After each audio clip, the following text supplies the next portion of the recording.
Assalamualaikum warahmatullahi wabarakatuh. Selamat siang anak-anak. Hari ini Ustadz Hib akan membahas LKS tema kebijaksanaan yang sudah kalian kerjakan pada hari Kamis kemarin. Di halaman pertama itu kan kita disuruh membaca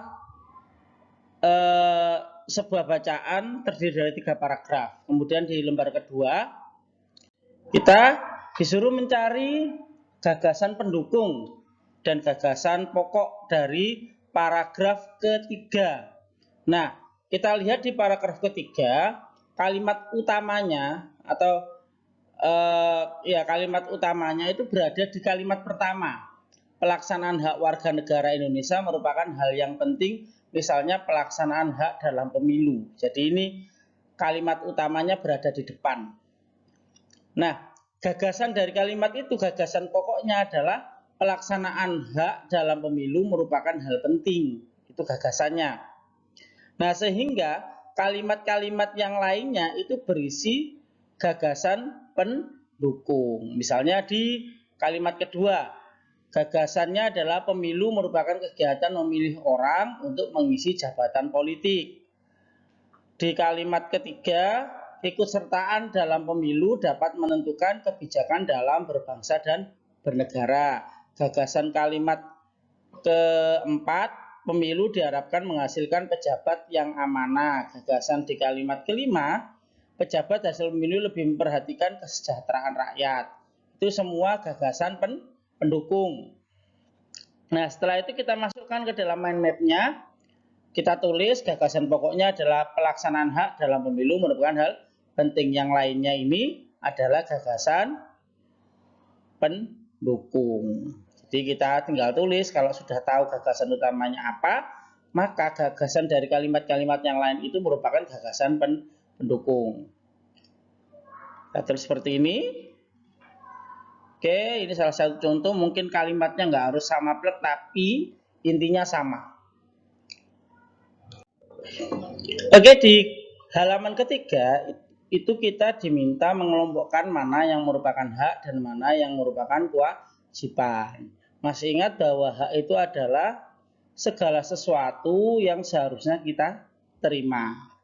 Sedangkan kewajiban adalah segala sesuatu yang harus kita lakukan atau kita berikan. Maka itu disebut sebagai kewajiban. Kita lihat di poin pertama, membersihkan rumah. Itu termasuk kewajiban atau hak.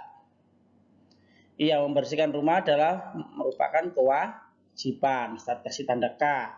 Kemudian di poin kedua, menyampaikan gagasan dan pendapat. Itu merupakan hak. Kita boleh berpendapat, ya. Itu hak berpendapat. Selanjutnya, mendapatkan kesempatan yang sama untuk belajar dan berkreasi. Itu juga merupakan hak. Merawat fasilitas kelas, kewajiban. Membayar SPP tepat waktu, itu juga kewajiban. Mendapatkan kasih sayang, ya itu merupakan hak. Kalau mendapatkan itu lebih ke hak, ya. Mendapat layanan umum, loh, kata-kata mendapat lagi ini berarti ini adalah hak. Membayar pajak, berarti kita membayar. Itu merupakan kewajiban. Mendapat perlindungan dan keamanan. Nah, kata mendapat ini berarti sebuah hak. Mendapat layanan administratif. Layanan administratif itu misalnya ngurus KTP, ngurus kartu keluarga, dan lain-lain. Ini berarti merupakan hak. Kita bisa lihat ini loh dari kata mendapat ini ya.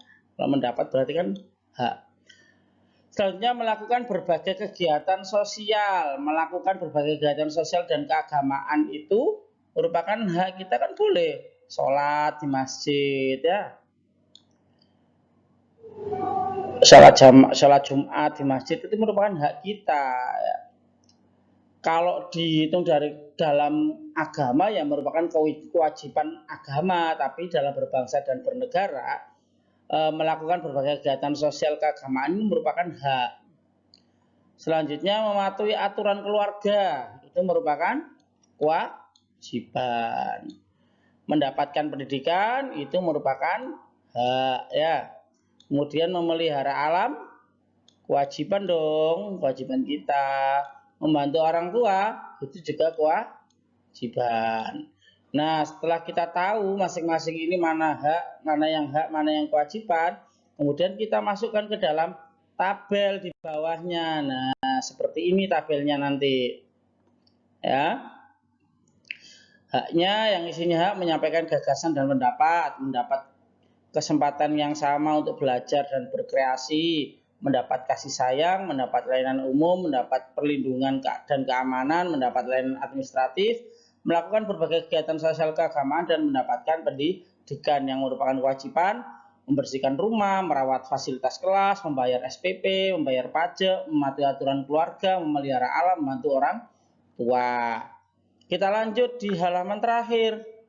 Di halaman terakhir ada gambar, tiga gambar. Nah, kita lihat pertanyaan di baris pertama, apa yang dilakukan orang pada gambar? Kita lihat gambar A itu ada orang yang menebang pohon. Sedangkan gambar B ada anak perempuan yang menanam tanaman atau itu pohon ya. Kemudian di gambar C ada anak yang sedang mencabut daun tanaman. Lanjut di pertanyaan selanjutnya, apakah tindakan tersebut baik? Menurutmu kira-kira kalau menebang pohon itu baik nggak? Apalagi kalau dilakukan secara liar, maka menebang pohon ini tidak baik, dapat merusak lingkungan. Kalau menanam pohon merupakan tindakan yang baik karena menjaga kelestarian alam. Nah, kalau mencabut daun ini, mencabut daun tanaman atau merusak tanaman ini merupakan perbuatan tidak baik karena tanamannya bisa jadi rusak. Kita lanjut. Nah, apa dampaknya bagi lingkungan? Nah, kalau terjadi penebangan hutan secara liar ini, maka hutan bisa menjadi gundul. Nah, kalau yang B, dampak bagi lingkungan, kalau kita menanam pohon, lingkungan menjadi hijau dan udara menjadi bersih karena tanaman itu menghasilkan oksigen. Lanjut, kalau yang C, dampaknya bagi lingkungan, tanaman menjadi mati. Kalau rusak kan lama-lama mati tanamannya. Kita lanjut, dampak bagi orang lain. Kalau kita menebang hutan, maka hutan yang gundul itu dapat menyebabkan banjir dan tanah longsor ya. Dapat menyebabkan bencana alam. Kemudian kalau menanam pohon, dampak bagi orang lain adalah orang lain dapat menikmati udara yang bersih dan lingkungan yang asri. Kalau yang C, dampak bagi orang lain, jika banyak tanaman yang mati, maka lingkungannya menjadi gersang ya. Udaranya menjadi tidak bersih karena nggak ada yang menyaring udara. Nah, ada pertanyaan selanjutnya. Apakah perbuatan dalam gambar tersebut melanggar hak orang lain? Mengapa? Nah, kalau menebang pohon secara liar ini iya, itu adalah melanggar hak orang lain karena hutan itu milik bersama, milik semua umat manusia kan gitu. Dengan menebang hutan berarti melanggar hak orang lain untuk mendapatkan lingkungan yang sehat, baik karena hutan itu sebagai paru-paru dunia yang bisa menyaring udara karena menghasilkan oksigen maupun keindahan hutan ya. Kemudian yang B, menanam tanaman. Perbuatan tersebut melanggar hak orang lain? Tidak. Bahkan dengan menanam itu justru membantu orang lain. Untuk yang C, apakah melanggar hak orang lain? Iya. Merusak tanaman berarti melanggar hak orang lain karena untuk mendapatkan lingkungan yang hijau ya. Coba kalau misalkan di taman itu ada orang yang tangannya itu suka gratil gitu ya, dicabuti daunnya, akhirnya tamannya nggak jadi indah lagi, bahkan beberapa tanaman mungkin akan jadi mati. Berarti kita sudah melanggar hak orang lain untuk mendapatkan taman yang indah, udara yang bersih dan lain sebagainya itu. Kita lanjut. apakah orang tersebut sudah melaksanakan kewajibannya? Mengapa? Orang yang menebang pohon belum, seharusnya memanfaatkan hutan lebih bijak, ya. Ya memang hanya untuk kebutuhan yang itu, ya kebutuhan yang sewajarnya, ya, tidak dieksploitasi secara besar-besaran. Selanjutnya untuk yang B, sudah, ya, dia sudah melaksanakan kewajibannya karena menanam berarti menjaga kelestarian alam. Ya, menjaga kelestarian alam merupakan salah satu kewajiban kita. Kemudian kalau orang yang merusak tanaman ini belum, karena merusak tanaman itu kan tindakan yang tidak baik. Kita lanjut, apa yang sebaiknya dilakukan? Nah, sebaiknya kita tidak menebang pohon sembarangan. Jika terpaksa, maka perlu melakukan tebang pilih, ya. Seperti yang dijelaskan Ustazah Sayyidah, tebang pilih berarti milih tanaman yang memang umurnya sudah cukup. Yang kecil-kecil jangan langsung ditebang juga. Setelah menebang itu juga harus wajib melakukan reboisasi sehingga hutannya nggak gundul, ya. Jadi kalau memang secukupnya kita memang butuh bahan dari hutan, ya kita melakukan tebang pilih serta melakukan reboisasi. Sedangkan untuk yang B, apa yang sebaiknya dilakukan?